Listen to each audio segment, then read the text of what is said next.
Bom, boa noite a todas e todos. Hoje é um dia especial, né, na academia, porque nós estamos recebendo o nosso confrade, Afonso Henriques Neto, com o lançamento desses dois livros, né? Eu cumprimento quem está aqui e também quem depois vai assistir pela internet, e salienta a importância, né, desse registro dos dois livros, o Nervos de Mar, lançado esse ano, né? Uns 3 meses atrás, pelas Sete Letras do Rio de Janeiro, e esse aqui que é uma antologia poética bilíngue, português-francês, né? Brime de Songe, Nervos de Sonho, pela editora La Matin de Paris. Quer dizer, é a primeira vez que sua poesia está chegando em francês. Isso, é a primeira vez.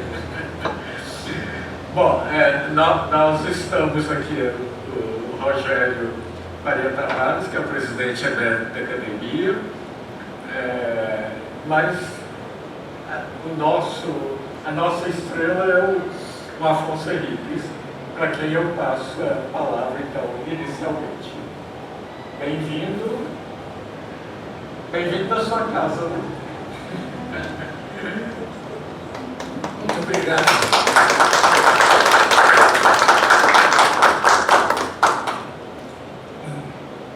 Obrigado, Jacinto, pelas palavras, ao Rogério aqui também presente, e a todos vocês, né, que assistindo aqui a esse nosso bate-papo aqui.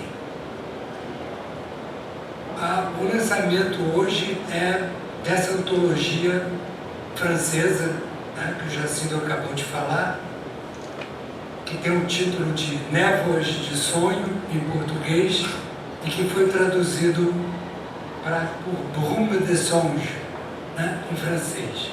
É uma edição bilíngue da editora La Matin, como disse o Jacinto, né, e eu devo especialmente esse livro ao Lucas Guimarães, né, meu primo, que é um dos editores da Harmattan, né? Então, ele apresentou o livro lá ao conselho editorial lá na França, o livro foi aprovado e, para felicidade minha, saiu, né? E como disse o Jacinto, pela primeira vez eu me vi traduzido em francês. Essa antologia poética, são poemas retirados de meus 14 livros de poesia, né, publicados até hoje. Então, ela perpassa toda a minha trajetória poética, que começou lá atrás, na década de 1960. Né? Mas antes disso, eu gostaria de dar uma pequena palavra para lembrar um pouquinho das minhas origens poéticas, né? No ano passado eu lancei aqui na academia um livro sobre os Guimarães, né? A família Guimarães, os escritores da família, coisa que remonta ao século XIX, lá atrás, né? 19 não, antes, 1700 e tal, ao século XVIII. Tanto que o livro acabou que ganhou um subtítulo de 4 séculos de poesia na família Guimarães. O primeiro poeta chamava-se João Joaquim da Silva Guimarães, e esse que nasceu em 1777, antes da Inconfidência Mineira, e ele era o pai, né, foi o pai do Bernardo Guimarães, do primeiro grande escritor da família. O João Joaquim já era um poeta bem interessante, né, mas que não chegou a publicar livros, publicou poemas na imprensa da época. E ele teve 2 filhos poetas, um padre Manuel Joaquim, e o Bernardo Guimarães, que todos conhecem, né?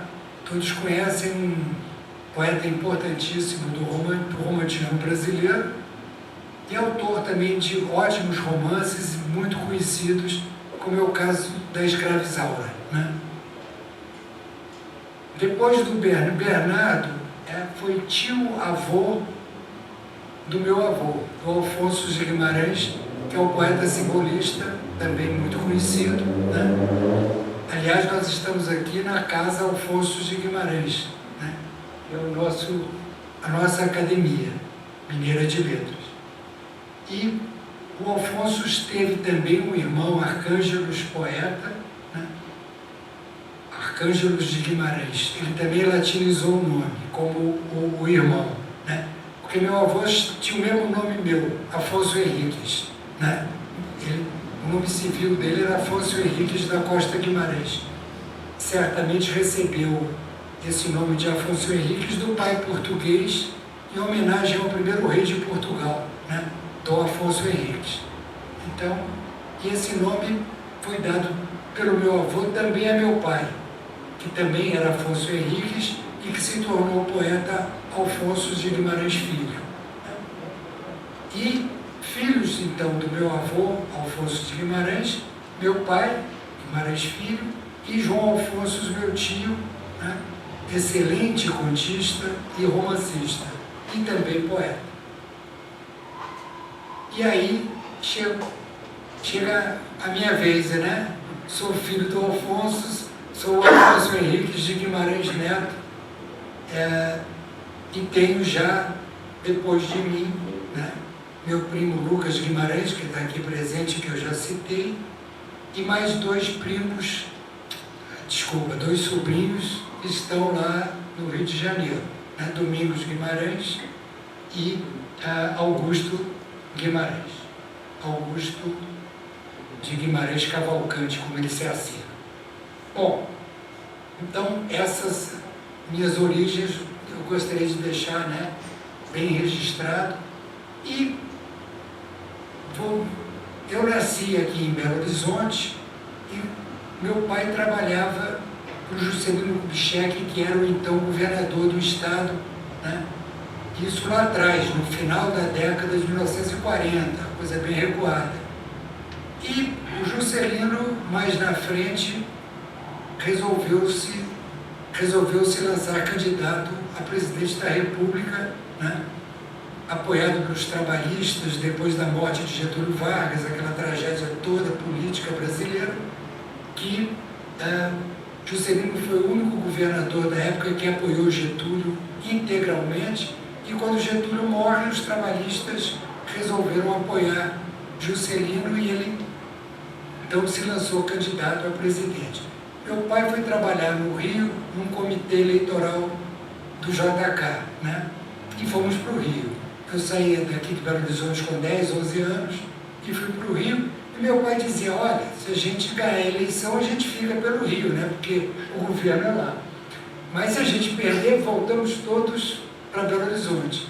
Então passamos um ano no Rio nessa expectativa, mas Juscelino ganhou. Ficamos no Rio. Então a minha vida mudou, né? Mudou de eixo. E depois, durante o governo JK, ele resolve fazer Brasília. Então minha história muda-se também para o Planalto Central de repente, né? Porque Juscelino inaugura em 1960 Brasília e meu pai vai trabalhar lá, né?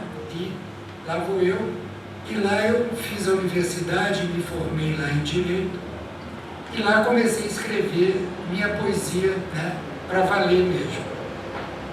Então foi um momento também muito difícil da universidade, porque logo aconteceu o golpe militar de 1964, mergulhamos na ditadura e eu ainda estava na universidade, né?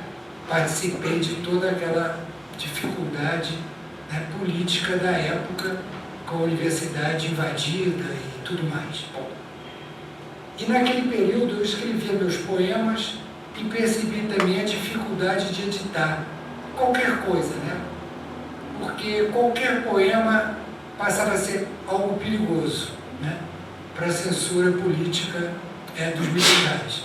Então, Eu me lembro de ter organizado meu primeiro livro em Brasília, conversado com editores lá e tudo, e eles me diziam, olha, Afonso, seu livro não é político não, mas esse poema aqui tem um cheiro meio esquisito e tal, aquele dali.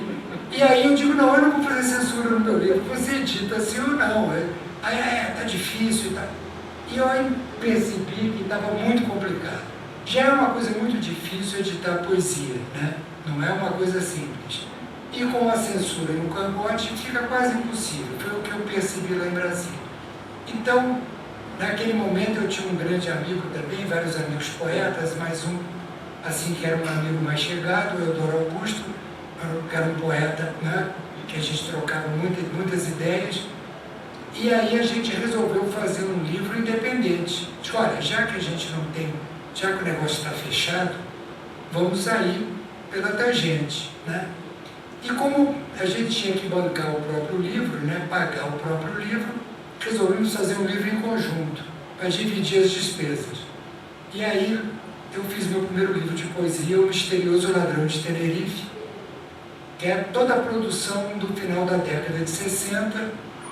O livro deu entrada numa gráfica editora lá em Goiânia, perto de Brasília, e ficou lá um ano e tanto para sair, uma confusão danada, porque o editor também foi preso no meio dessa história, enfim, histórias da ditadura de toda hora. Mas acabou que em 72 o livro saiu. Mas foi no momento em que eu estava de mudança de volta para o Rio de Janeiro. Eu já não queria mais ficar em Brasília, Brasília estava irrespirável, eu tinha uma ideia assim de ter um caminho qualquer dentro da Universidade de Brasília, que eu gostava muito, né? Brasília, a Universidade foi um projeto maravilhoso, né? Criado por Darcy Ribeiro, foi uma experiência fantástica para mim, né? Mas que infelizmente foi destruída pela ditadura. Todo o projeto, que depois de 64 começou a entrar em problemas sérios, quando bateu 68, que foi o ato 5, ali acabou de vez a universidade, o projeto do Darcy, né? Era um projeto universalista, de todo mundo estar conectado, todos os cursos conectados. Eu estudava Direito, mas fazia matérias de cinema, enfim, era a ideia do Darcy, que era uma beleza, era uma grande universidade que se perdeu. Bom, mas publicamos então o nosso primeiro livro e eu voltei para o Rio de Janeiro e fiz o lançamento desse primeiro livro lá no Rio de Janeiro. E aí nós percebemos que, sem conhecer ninguém, também como o livro era um livro independente, a gente não tinha editora, né? Não íamos lançar em livrarias, e lançamos numa pizzaria, parecia livraria, pizzaria, foi para a pizzaria. E aí, que era uma pizzaria da moda, na época, em Ipanema, onde o pessoal ligado à arte, de modo geral, ia muito e tal, né? Então vamos fazer lá. Famosa pizzaria Pizzaiolo, que ficava na Rua Montenegro, hoje Vinícius de Moraes. Era pertinho do Garoto de Ipanema e tal, né? Então tinha toda aquela atmosfera lá.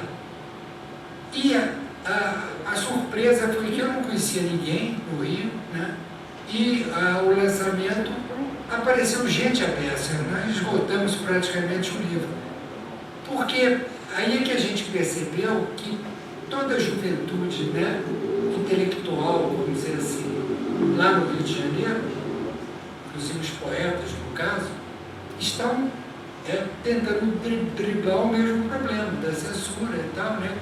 E pensando nos livros independentes. E alguns já estavam fazendo edições, pequenas edições, né, mimeografadas para vender na porta de teatro, na praia, no cinema, enfim. E a gente, sem saber dessa história, fez, vamos dizer assim, foi o primeiro livro dessa geração que depois ficou conhecida como a geração marginal, né? Então a gente, sem saber, inaugurou essa geração marginal, chegando de Brasília no Rio de Janeiro. E aí, obviamente, fui conhecendo todos os poetas dessa geração lá, nesse período da década de 70. Em 76, Heloísa Buarque de Holanda lança uma antologia que ficou muito famosa, 26 Poetas Hoje. Justamente ela recolheu toda essa produção dessa geração, né, e fez uma antologia bem interessante, onde eu estou presente. E a partir daí eu publiquei mais montes de livros de poesia, né? Então, para também não ficar muito chata essa explanação toda, vamos ler poesia, né? Desse primeiro livro, O Misterioso Ladrão de Tenerife, eu recolhi aqui o primeiro poema que eu escrevi, talvez, assim, eu considerei um poema publicável mesmo, né? Foi escrito logo depois do golpe militar, em 64. Quer dizer, então é um poema dos meus 19, 20 anos, né?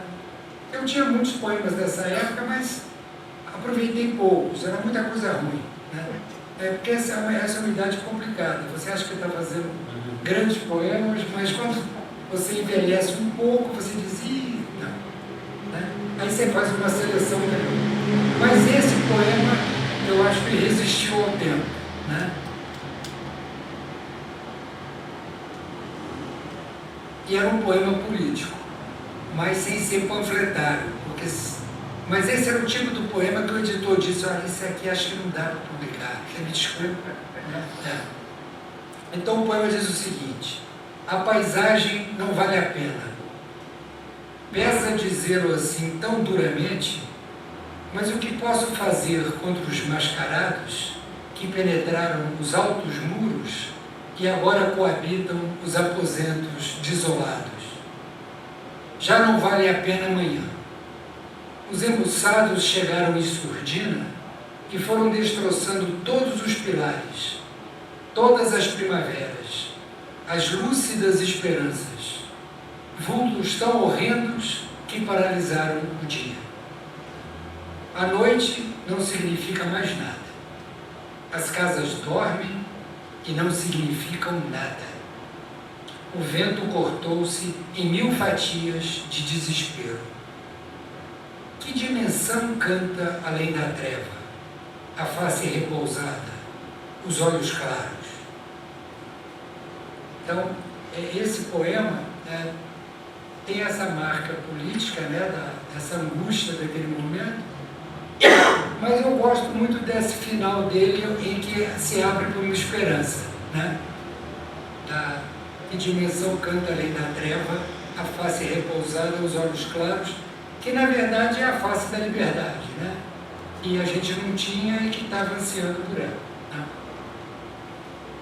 E aí meu segundo livro, já publiquei no Rio, e na antologia da Heloísa Buarque constam os poemas que ela selecionou do primeiro livro, desse Misterioso Ladrão de Tenerife, e do segundo, Resto dos Estrelas e Fraturas, né?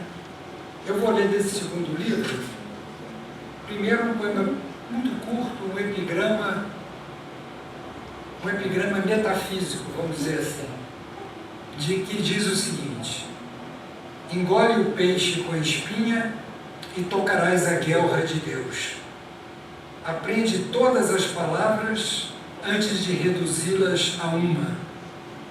Ser infinitas palavras, não precisar de nenhuma.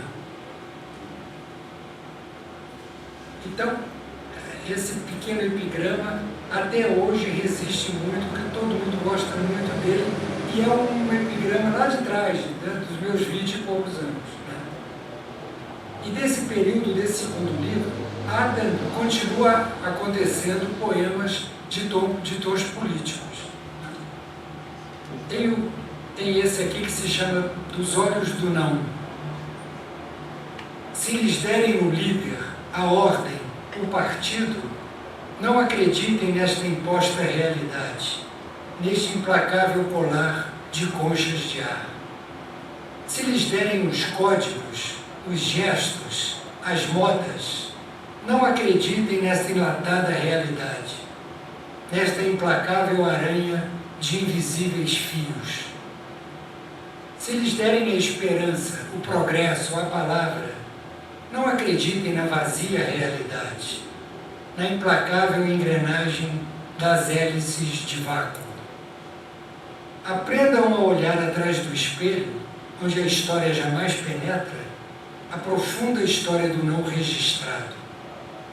Aprendam a procurar debaixo da pedra a história do sangue evaporado, a história do anônimo desastre. Aprendam a perguntar por quem construiu a cidade, por quem cunhou o dinheiro, por quem mastigou a pólvora do canhão para que as sílabas das leis fossem cuspidas sobre as cabeças desses condenados ao silêncio.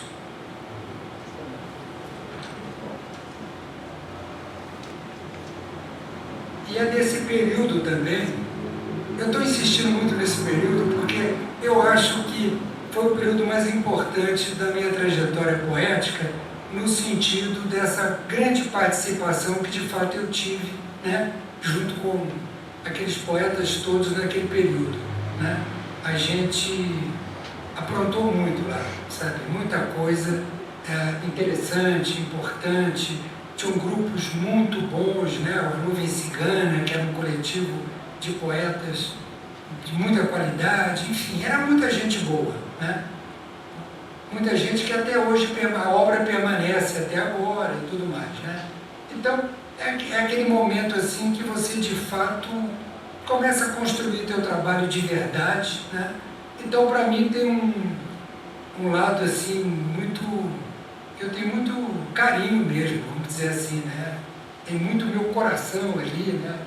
Mais até do que depois, né? Onde você, não que você vai se tornar um poeta profissional, não é bem isso, mas que o poeta nunca é profissional, né? O poeta é poeta em qualquer circunstância, mas você passa também a ter mais domínio do seu ofício, você já entende melhor como construir tudo. Você perde um pouco aquele tom mais juvenil, até às vezes muito mais forte. Eu percebo isso, um tom mais agudo. Tá? Porque quando eu releio isso, eu digo, gente, eu era mais poeta até. Né? É interessante isso.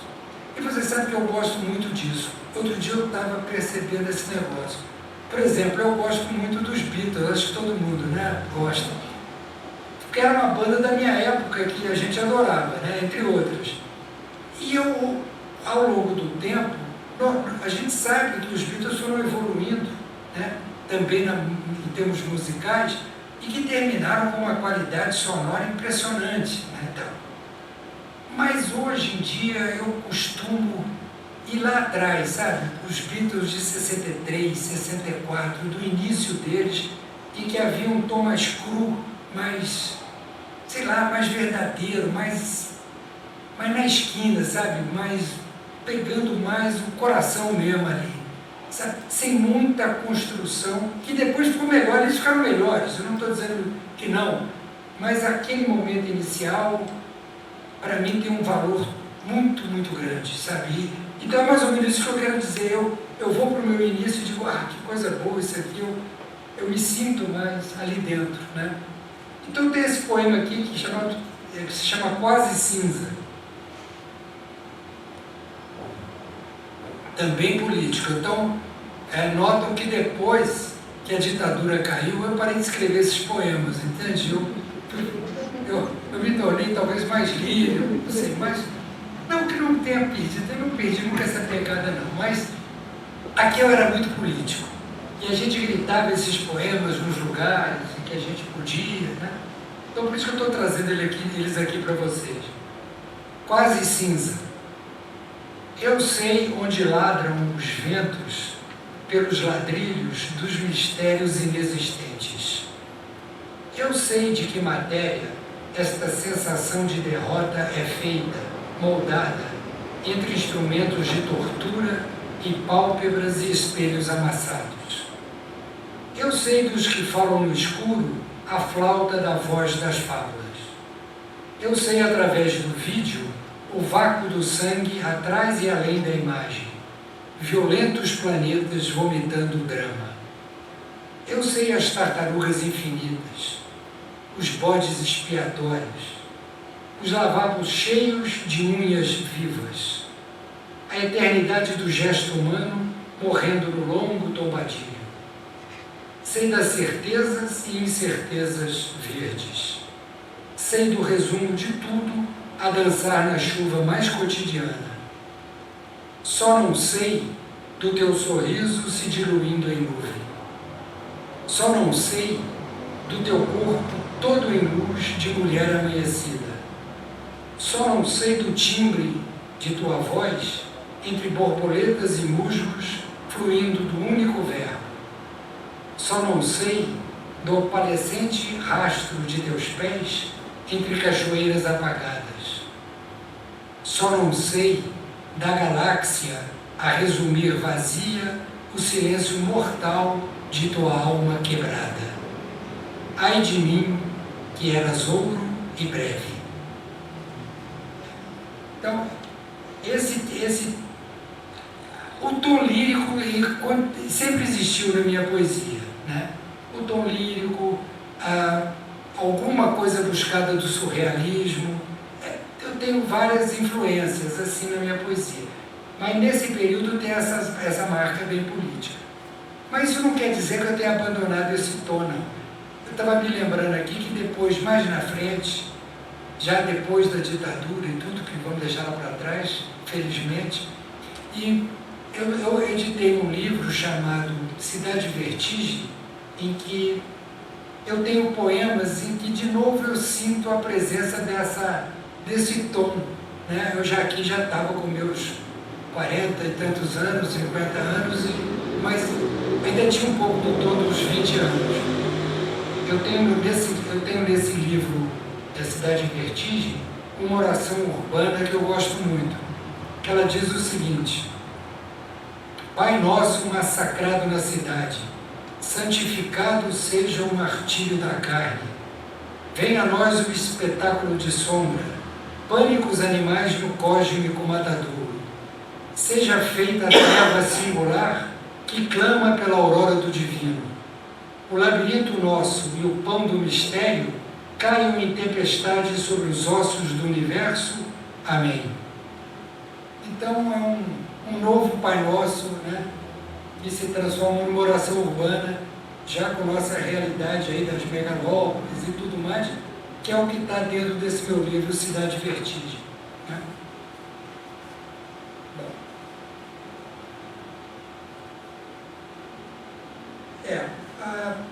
É importante dizer que, além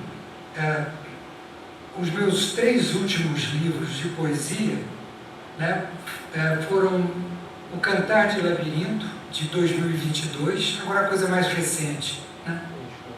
É uma obra de fôlego épico em 16 cantos.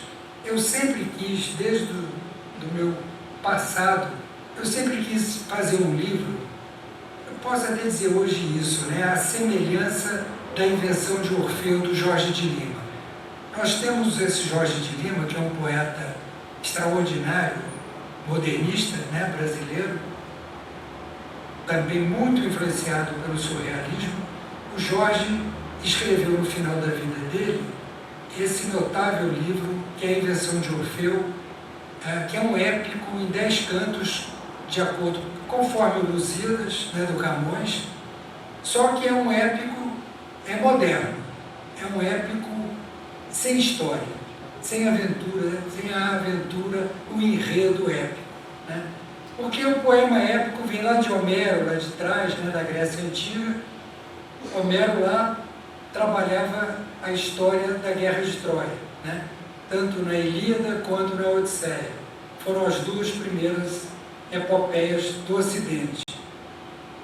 E, ao longo do tempo, todas as epopeias que foram acontecendo narravam alguma aventura. Né? Os Lusíadas narram as grandes navegações portuguesas, né? Como vocês sabem. Mas o Jorge não, o Jorge faz uma aventura subjetiva. É um épico subjetivo, é um épico surreal, né?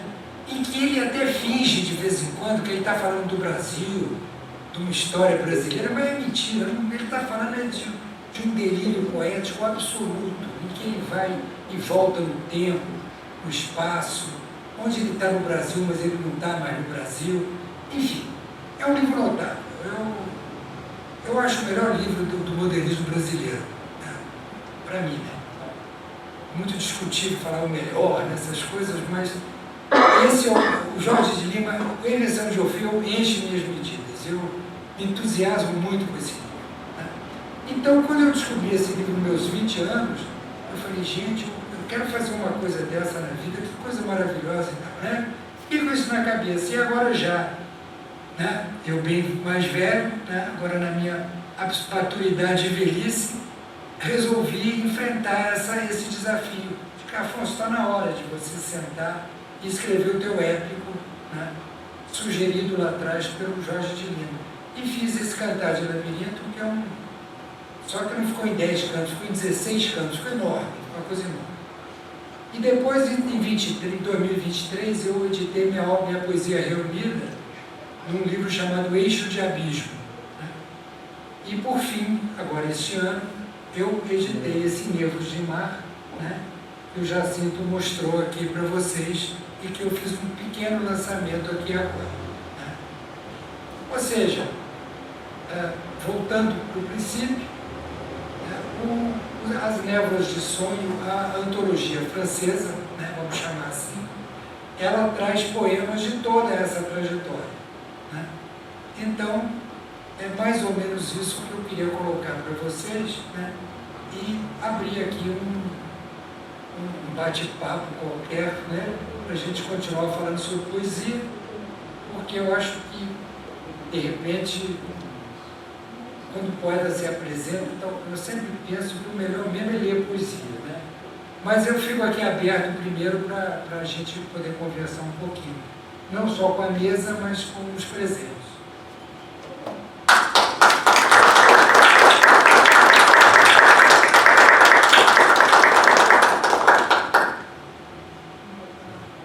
Quer começar a conversar, Michele?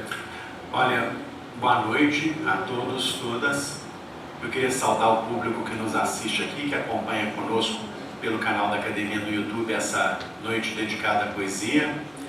Quero registrar com grande alegria a presença entre nós do acadêmico Afonso Henriques Neto, que ocupa a cadeira 27 desta casa, para nossa alegria, para nossa satisfação. A casa que tem como patrono e inspirador principal o seu avô, Alfonso de Guimarães, e que já teve entre seus ocupantes João Afonso e Alfonso de Guimarães Filho, respectivamente tio e pai de Afonso Henriques.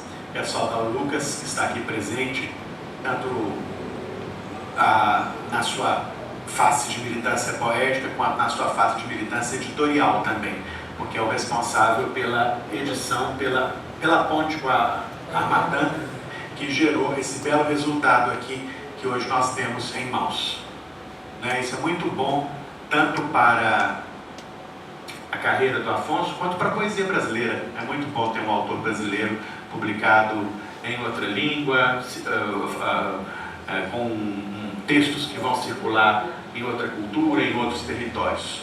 É motivo de alegria e de festa para todos nós.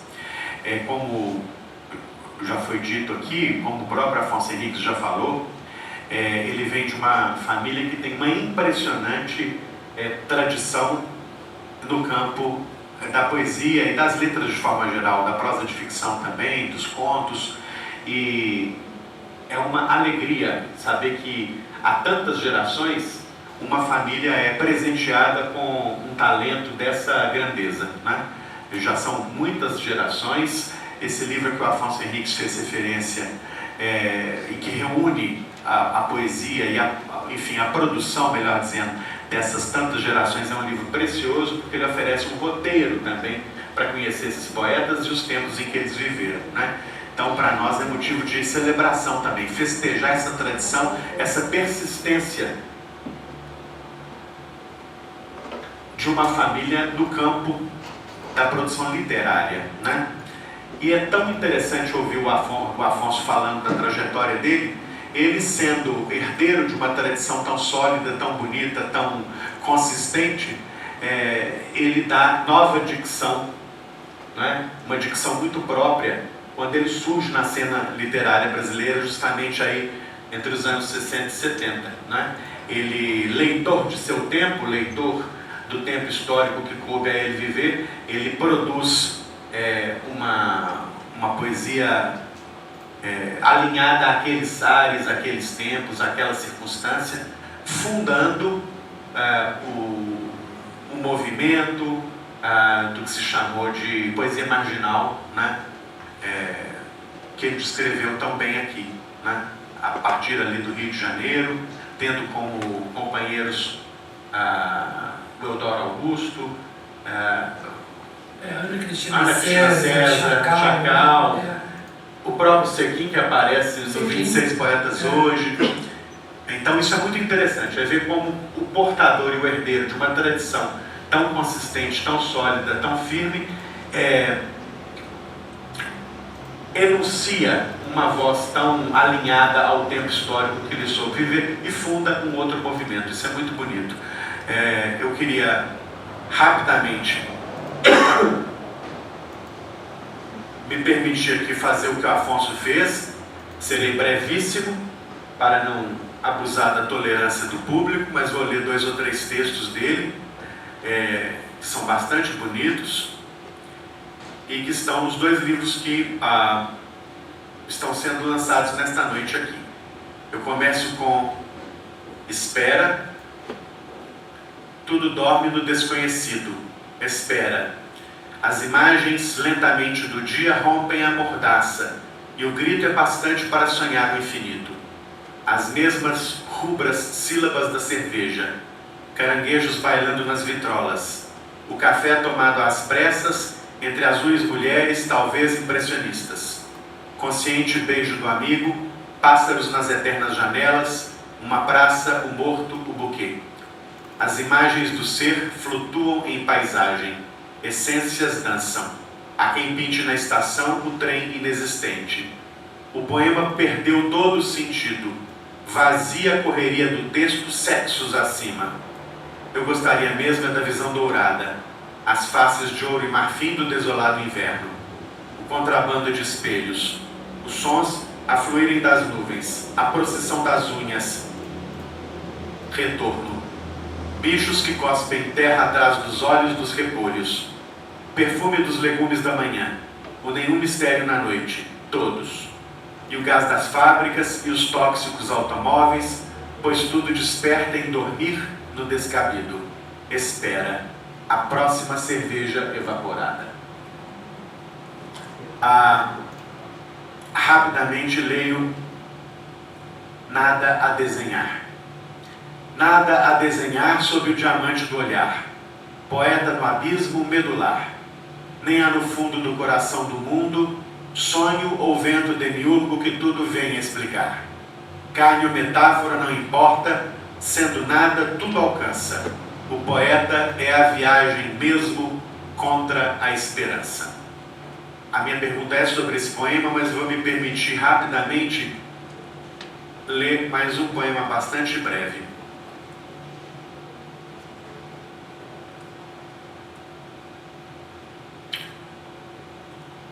Desconhecido. Tudo que está preso há de um dia se livrar. O poema é sempre mais livre que o próprio ar. Vejam as vozes de madeira encarceradas, em manequins sombrios nos fundos de um depósito, ou mesmo nas féricas vitrinas onde a treva manietada cospe iodo. Vejam como essas vozes de madeira se esforçam para se safar, para caminhar nos passos de qualquer passante, que lá se vai adiante sem nada notar. Vejam a enfermeira arrancando da cama lençóis de lodo depois que levaram o corpo para o último banho, e o quarto se trancou em escamas obsessivas. Vejam o esforço da aurora para romper esses muros mofados, os olhos trancafiados na sombra até o fim dos abismos. Vejam que a própria manhã e seus inflamados leopardos arrastam uma corrente de repetida exaustão nessas chamas e nesses ruídos de língua nova ou de latim de asfixiada saudade, fúria de ouro a sangrar sem idade. Tudo que está preso há de um dia se livrar. O poema é sonho mais livre que o próprio sonhar. Queria então, Afonso, sugerir uma primeira pergunta e depois, naturalmente, o público presente se encarregará de fazer as outras, sobre dois trechos. O primeiro, de nada a desenhar. O poeta é a viagem mesmo contra a esperança. E o segundo trecho é o poema é sonho mais livre que o próprio sonhar. Eu queria que você fizesse uma elaboração rápida a partir desses dois trechos de poemas seus. Sobretudo o primeiro, o poeta é viagem mesmo contra a esperança.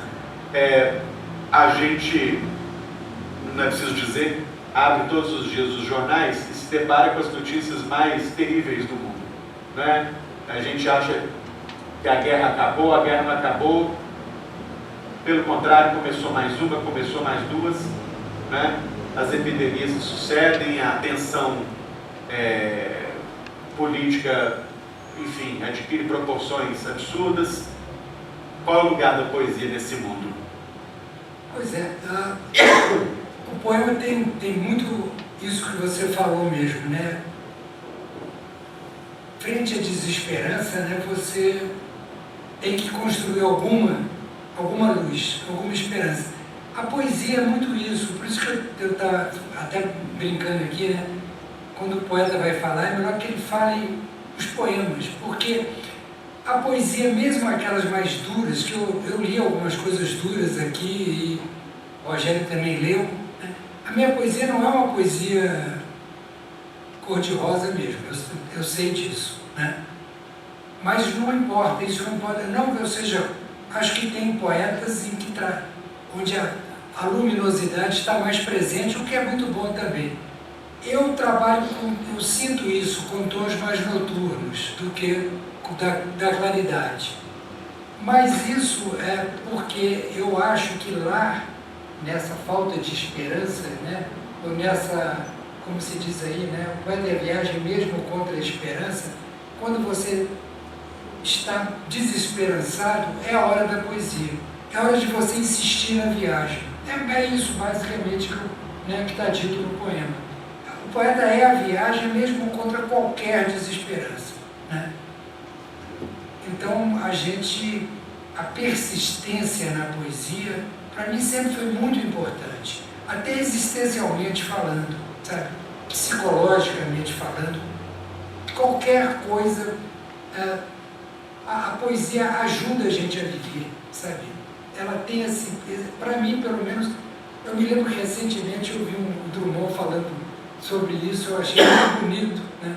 Drummond dizendo, pois é, num mundo em que até agora nós temos até as ameaças nucleares, que aí já as ameaças do extermínio completo, né, do planeta, o que a poesia pode fazer nisso, né? A não ser se dirigir a outra pessoa. O Drummond falou até uma coisa interessante, falou assim, eu, por exemplo, me dirijo até aos meus inimigos com minha poesia, porque a minha tentativa é fazer com que eles vão continuar me odiando, mas que odeiem menos, que consigam ver alguma fresta de claridade, que de repente a gente pode ter algum momento de diálogo.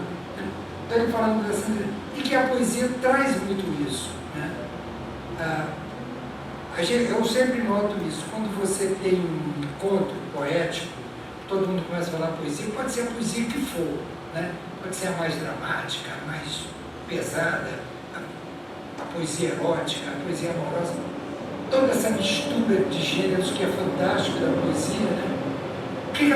No final, o que você tira disso tudo? Você tira que o ser humano fica melhor, a gente sai melhor.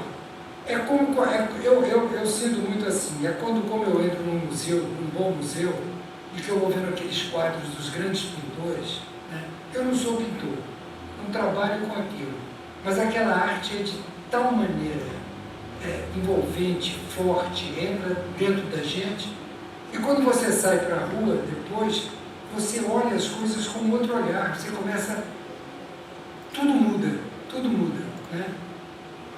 Uma hora depois você já perdeu um pouco isso, e de novo você vai submergindo na mesmidão da vida, e as coisas começam a ficar feias de novo, e você perdeu aquele brilho, e te dá um pouco de angústia isso. Então você quer retornar àquilo. né? Aquela beleza, aquela força, aquela vitalidade. E eu acho que poesia é muito isso, entende? É você perceber que aquilo não é uma coisa para ser lida em salões, não, em reuniões de beletristas, não, ela é para fazer parte da vida das pessoas, né? As pessoas que encontram isso sabem do que eu estou falando, né? As pessoas que encontram a arte de um modo geral. O que uma boa música não pode fazer para o espírito da gente de repente, né? Você está mal, não sei o que, você escuta um trecho do Mozart, você diz, porra, a humanidade é bonita também, né? Então isso te dá ânimo, né? Então não é que vai resolver os problemas, mas te anima, né?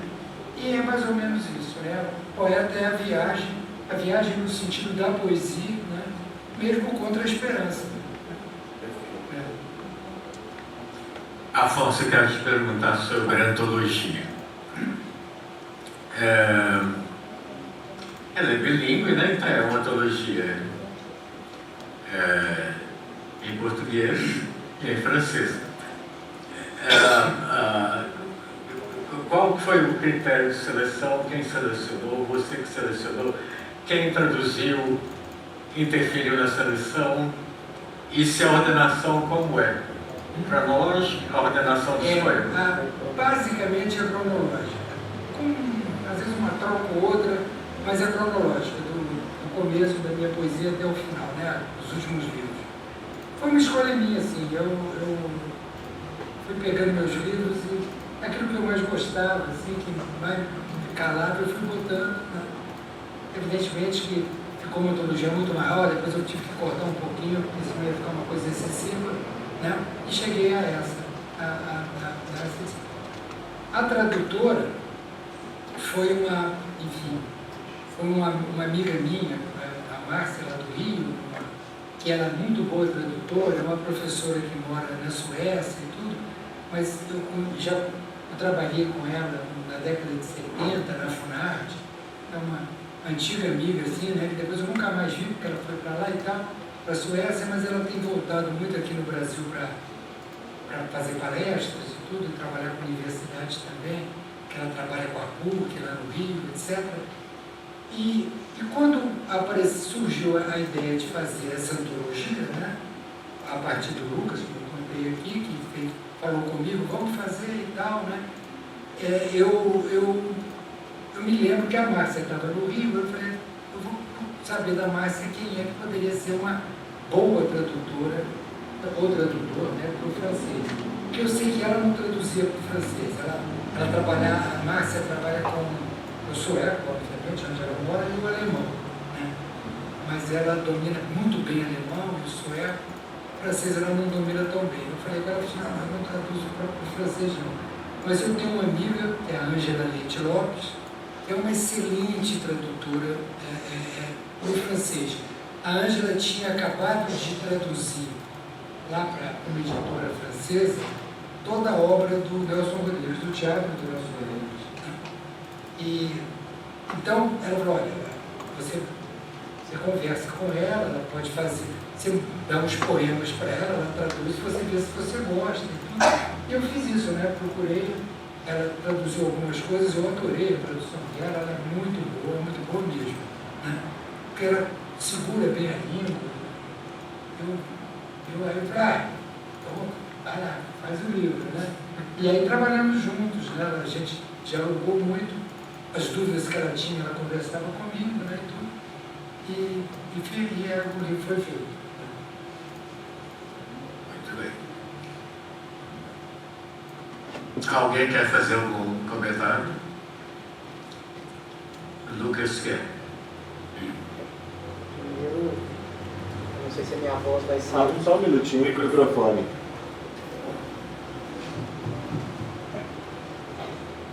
Boa noite a todos. Professor Jacinto, Rogério e Afonso.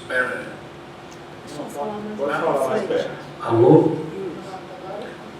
Boa noite a todas e a todos. Nosso professor Jacinto Luiz Brandão, Rogério Vasconcelos Faria Tavares e ao meu querido primo Afonso Henrique Neto. Primeiro, uma observação. Quando eu apresentei essa antologia para a Harmattan, eu a apresentei juntamente com outros 6 autores. 3 deles foram escolhidos. Eu recebi vários originais e, de fato, 3 autores que foram escolhidos. O primeiro a ser lançado é o do Afonso Henriques Neto. O que os deixou e me deixou ao mesmo tempo espantados foi com a recepção muito natural para uma linguagem, a linguagem francesa, que não usa os mesmos artifícios, apesar da proximidade linguística óbvia, na criação poética. De modo que até saiu e está aqui no Le Monde metade de páginas sobre essa antologia, coisa que é raro ocorrer, escrito pelo filho já falecido de Jacques Derrida, que faleceu com 63 anos. Mas ele já tinha recebido os originais e já tinha escrito, então foi uma crítica póstuma, quer dizer, uma crítica publicada póstumamente. E nessa crítica, o último parágrafo fala-se de que nós tivemos Jorge Amado como embaixador da literatura, que nós tivemos Guimarães Rosa, que nós tivemos Drummond. Ele cita esses 3, e que continuaram sendo os nossos embaixadores em um vidro embaçado, mas serão sempre os nossos embaixadores.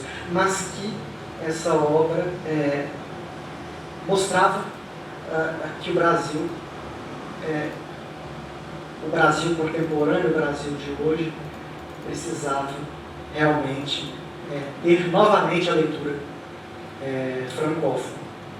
Do mesmo modo em que George Agamben pegou essa mesma antologia e estamos ali batalhando na linha tentando fazer ele de frente para ser publicado em italiano também. Ou seja, eu olhando não como o parente, aquele que ajudou, mas olhando as repercussões de fora, parece-me que existe realmente uma força que eu já conheço, que muitos aqui também já conhecem, que é a da poesia de Afonso Henriques Neto e a poesia mineira enfim, a poesia brasileira. O que faltam são pontes. Até quando eu fui chamado em 2010 para fazer parte do conselho editorial, eu pensei nisso, vamos tentar quebrar muros e criar pontes, porque isso é cada vez mais difícil nesse mundo digitalizado também, virtualizado. Esse é um ponto que eu queria deixar bem claro, até em nome da própria Harmattan. Segundo, a repercussão que deu em grupos de WhatsApp, por exemplo, da antologia que foi publicada e que agora é lançada no Brasil, de nomes que eu nem sabia da conexão com o próprio Afonso Henriques Neto, como é o caso de Sérgio Abrantes, como é o caso de Miriam Leitão, como é o caso de Ana Miranda, como é o caso de Rosa Freire de Aguiar, E aí é interessante, porque eu também não sabia, e eu queria confirmar isso com o Afonso, se o que me contaram e que eu mandei as telas, os pedacinhos de telas para o Afonso Henriques, se é real. Ana Miranda, Eudoro e você que deram o pontapé na própria Funarte, no início da Funarte, naquele início em que vocês editaram e produziram coisas, é a expressão utilizada, coisas maravilhosas. Do mesmo modo que Sérgio Abranches pergunta quando será o lançamento no Rio de Janeiro, e ainda fala que o Cantar de Labirintos é o livro dele, de cabeceira. E aí nós vamos encontrando pessoas, o Tom Farias, da Folha de São Paulo, que também falou a respeito da leitura que ele tem, mas são vários, e que também me levou para uma outra história sobre as origens de Bernardo Guimarães, e também de Bernardo Guimarães, filha, casado, que dá origem à mãe de Chico Buarque, que eu nem sabia dessa história, Cesária Alvim, bem como a Silvana Guimarães e o Vigílio Guimarães falaram. Olha, são várias, para mim, fábulas, por enquanto, mas que foram muito interessantes. Mas a questão a minha pergunta nesse ponto a Heloísa Teixeira, do Arco de Holanda, hoje, o Luquezzi, hoje, de manhã, tem mais uma pessoa, mas vocês me desculpem que eu estou com um pouquinho de probleminhas de conexões neurais. Tem mais uma pessoa, uma hora parece, que me falaram histórias que focaram mesmo a mesma situação, de que, querendo ou não, você teria sido, você e Eudoro, na verdade, eles sempre colocam Eudoro também, Eudoro Augusto, do Misterioso Ladrão de Tenerife, como os precursores da chamada, como o professor Jacinto disse, muito bem, geração marginal, ou mimeógrafo. Não porque não tivesse havido anteriormente uma espécie de livreto do Ricardo Chacal, mas porque foi a partir dali que houve uma espécie de aglomeração de poetas e de artistas, porque não eram só poetas, mesmo nos verões de Glauber Rocha, etc., etc., mas que houve essa convergência nesse momento, salvo engano, seria 72. Sabendo que em 71 o Chacal já tinha esse libreto, mas que é considerado esse mar. Do mesmo modo em que você já falou a respeito dessa sua necessidade de sair de Brasília, logo em 64, e que você não falou, mas eu conheço a história de que vocês faziam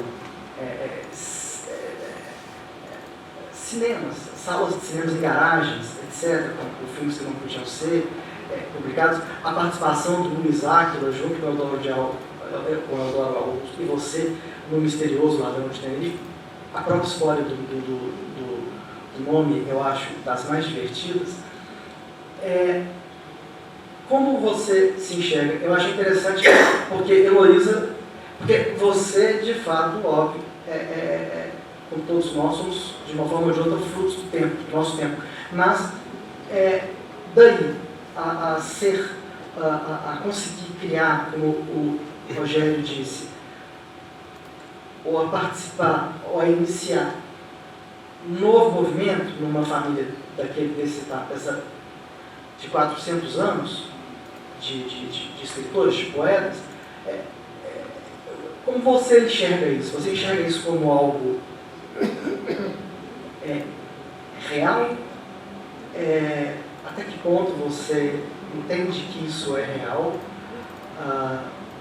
E de que maneira o poeta, que é esse, que é poeta, É a viagem. é a viagem mesmo contra a esperança. Ao mesmo tempo, não é o poeta, ainda que nos anos 70, todo muito mistificado e a contracultura muito forte, o que esse poeta, Afonso Henriques Neto, que nós temos visto aqui os poemas dele pela antologia e pelo livro mais recente de poemas inéditos, o que é esse Afonso Henriques Neto e, ao mesmo tempo, a participação do Afonso Henriques Neto na Pizzaria Pizzaiolo, conseguindo reunir uma turma que já estava por ali, mas ali me pareceu acabar por se tornar uma antena real de lançamentos, e por isso a Heloísa falou hoje a respeito disso.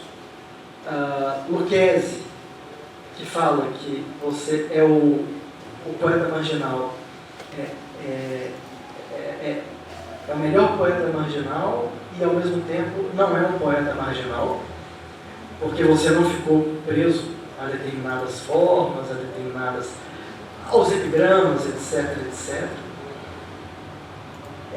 E, ao mesmo tempo, fazendo parte da construção de instituições como a Funarte, da sua participação também na Fundação Biblioteca Nacional, também na Fundação Casa Rui Barbosa, para além, obviamente, da Universidade Federal Fluminense. Como se dá essa necessidade de esperançar a partir da poesia, de ser poeta, e ao mesmo tempo ser um militante da poesia, mas ser um militante para a poesia se tornada concreta de alguma maneira? Bom, obrigado, Lucas. Acho que você já discorreu, já falou sobre toda a minha trajetória aí, né? E o que eu posso dizer para complementar essas coisas é que, de fato, essa coisa de te colocarem em movimento, eu nunca fui muito, assim, favorável, eu pessoalmente, a coisas de movimento. Sempre me incomodou um pouco isso, né? Você é um poeta marginal, mas nem sei o que é isso, na verdade, né? O que se convencionou chamar poeta marginal, que parece que é um poeta ladrão, né? Ladrão de Tenerife, né? Mas não é isso, não. Na verdade, basicamente, eu gosto até mais de apareceu um epíteto numa época que era assim, geração AI-5, né? Que então a gente eram poetas, para começar, contra a ditadura. A gente fazia o que podia dentro do nosso pequeno campo de ação, né? No caso poético, porque eu não tive ação política, como muitos amigos meus tiveram, e coitados, se deram muito mal, muitos deles, né? Mas a minha ação poética sempre foi muito consciente em relação a tudo aquele momento, né? Então eu trabalhei muito nisso, fazendo o que eu podia, né?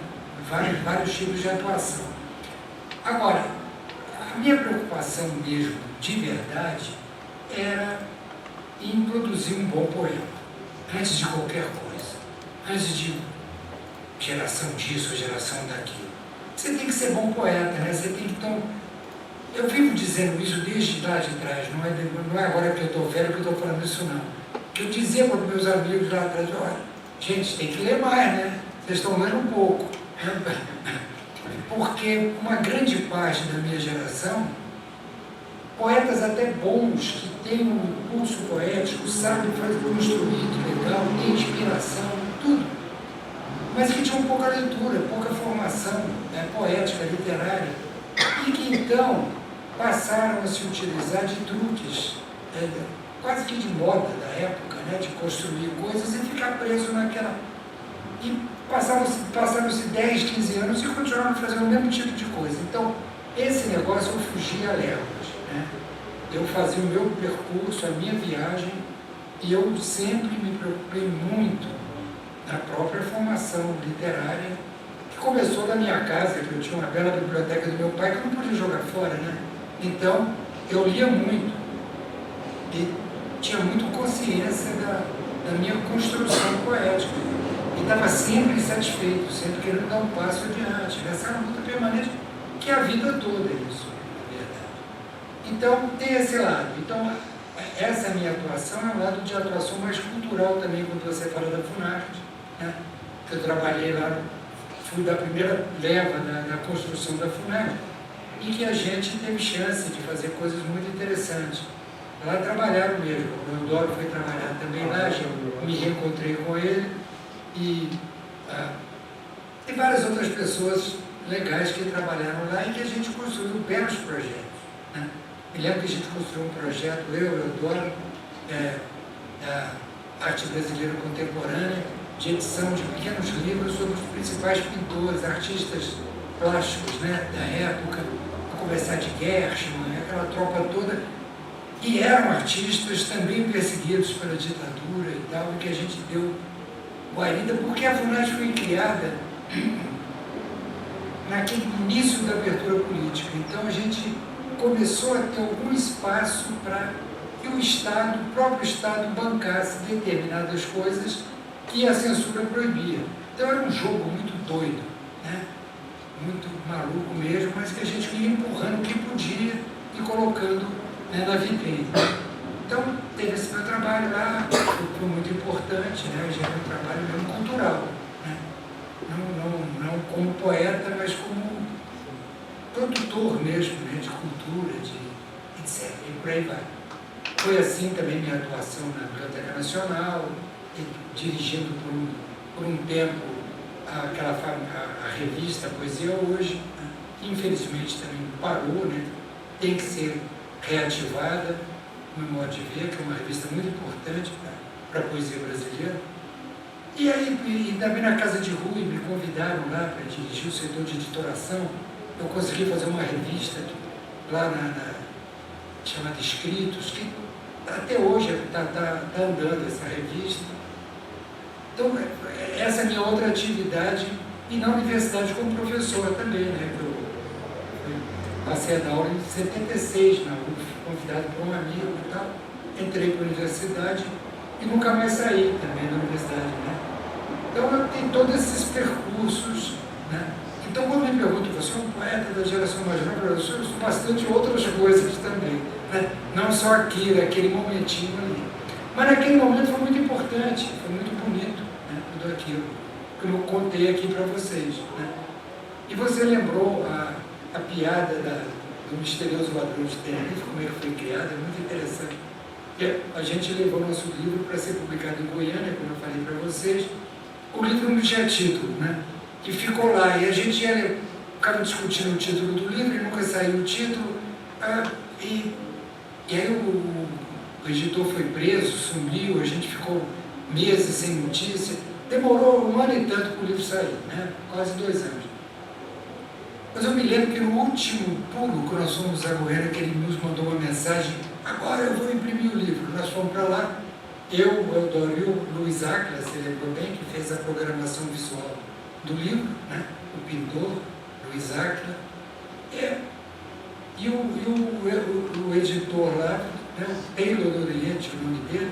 O Taylor falou: escuta, mas não tem título o livro. Então nós fomos, peraí, fomos para um barzinho que tinha lá perto, tomar cerveja, e a gente resolveu fazer o seguinte: pegar os guardanapos, caneta e começar a botar título, né? O título que provocasse mais gargalhada venceria, né? Então foi uma coisa assim meio... E aí eu me lembro que lá pela quinta cerveja, quando o Eudório escreveu, porque foi o Eudório que escreveu até esse título, O Misterioso Ladrão de Tenerife, a gente morreu de rir. Porque não tinha nada a ver com o livro, e no entanto tinha, sabe aquele choque assim, parece contar uma piada, né? Que você parece que você ri de repente, porque parece uma piada realmente, né? O Misterioso Ladrão de Tenerife. Nós rimos muito, e está eleito pela risadaria geral. E aí batizamos o livro. O Taylor ficou muito surpreso, né? O Misterioso Ladrão de Tenerife. Ficou meio assim, né? Ele queria um título poético, né? Névoas de Sonho, por exemplo, né? Que é um título poético, afinal, né? Título de respeito. Esse eu não podia falar, aqui eu não podia falar porque era um livro de respeito. E eu gosto do Brume de Songe, né? Fica bonito. Né? Mas o Misterioso Ladrão de Tenerife não tem essa pegada, outra pegada. E ficou, e marcou. E esse livro foi lançado lá, como você disse, né? Lembrou de novo, lá na Pizarro. O Chacal tinha publicado esse panfletinho em 1971, chamado Muito Prazer, Ricardo. Porque o nome dele é Ricardo, né? O Chacal é o pseudônimo. E ele era um panfletinho mesmo, uma coisinha pequena. E em 72 saíram 2 livros encorpados, né? Desse movimento todo. E aí continuaram saindo os pequenos panfletinhos, né? Que eram vendidos assim, a R$1 na esquina, né? Mas o Ladrão de Tenerife já é um livro, né? Encorpado. E o Ari Salomão, que lançou no final de 72, o Me Segura Que Eu Vou Ter um Troço. Né? E é um título também que chegou muito próximo do Misterioso Ladrão de Tenerife. Né? É mais esculachado ainda, né? Que é Me Segura Que Eu Vou Ter um Troço. E que é o primeiro livro do Ari Salomão. Então, esses foram os 2 primeiros livros dessa geração. Né? Então, foi justamente 72 um ano assim importante para mim, porque eu fiquei conhecendo essas pessoas, essas figuras todas, que depois se transformaram até em poetas. No caso do Salomão, do Ari, inclusive compositor muito conhecido, né, e tudo, mas que também estava se lançando naquele momento com 20 anos de idade. Né? Estava ensaiando o voo, né, vamos dizer assim. Como eu também estava ensaiando o voo. E é isso, quer dizer, e depois tem toda a minha trajetória que já abrange muitas outras coisas. Desculpa, lembrei do nome. Ronaldo Bastos, com quem eu conversei hoje, e que participou muito do Nuvem Cigana. Bom, tem até uma música com a letra dele, que é Nuvem Cigana, mas que me falou muito de você, falou muito do Vilhena, do Bernardo Vilhena também, da coisa de Santa Teresa, da casa de Santa Teresa, e que você era um transeunte, você não era o cara que morava ali dentro, que você era a nuvem cigana, nesse aspecto, que não parava, porque, aí é o Ronaldo falando, sua poesia parecia sempre estar querendo ir para outro lugar. Ela chegava num ponto e não estava satisfeita e estava indo para outro lugar, o que se coadunava um pouco também com os costumes daquela casa estranha. Isso, é exatamente isso. E eu continuo igualzinho, eu continuo querendo ir sempre para outro lugar. Não me satisfaço com onde eu estou, não, porque eu acho que a satisfação é a morte, sabe? Você tem que estar sempre indagando o que é isso aqui que eu fiz, onde é que eu errei aqui, sabe? E procurar caminhos. E isso acontece comigo muito porque eu leio muito também, eu sei disso. Eu descubro um poeta. Por exemplo, agora foi eleito, ganhou o prêmio Oceanos, né? Um poeta português que morreu esse ano, Nuno Júdice, que é um senhor poeta. Eu tinha lido poemas do Nuno há muito tempo, depois nunca mais. Agora, por acaso, ele ganhou o prêmio e os poemas dele voltaram a circular assim, né? E tudo. Eu fui reler esses dias o Nuno e falei, gente, que poeta notável. Contemporâneo meu, né? Praticamente da mesma idade, tudo. E um poeta que ninguém lê, Então, sabe, esse tipo de coisa eu estou sempre de olho, eu estou ali. E isso me provoca muita poesia. Né? Então, a gente tem que estar sempre atento a tudo. Claro, a poesia nova também que está surgindo, eu fico de olho no que eu posso, né? Fico de olho no quais são as tendências. Né? A última tendência que me espantou muito foi a poesia feminina, por exemplo. A Heloísa lançou 29 poetas hoje, né? Fazendo uma brincadeira com os 26 poetas hoje, onde eu estou da década de 70, ela lançou agora a voz feminina da poesia de agora, né? Chamado 29 Poetas Hoje, que é um livro muito forte, sabe? As meninas estão pegando pesado mesmo, impressionante. Então, esse tipo de coisa, eu estou sempre de olho em tudo isso. Eu olho para cá, olho para lá. Né? Tudo isso é muito importante para você se alimentar. Né? E poder trabalhar, até para mudar de rumo mesmo. De repente você muda de rumo, você diz, olha, esse rumo aqui está muito batido, deixa eu explorar mais isso. Enfim, né? Esse tipo de coisa. Então, meu trabalho sempre foi assim. E por isso eu não me satisfaço muito com essa história de que você pertence a essa geração. Eu pertenço e não pertenço, né? Então é esse tipo de jogo, né?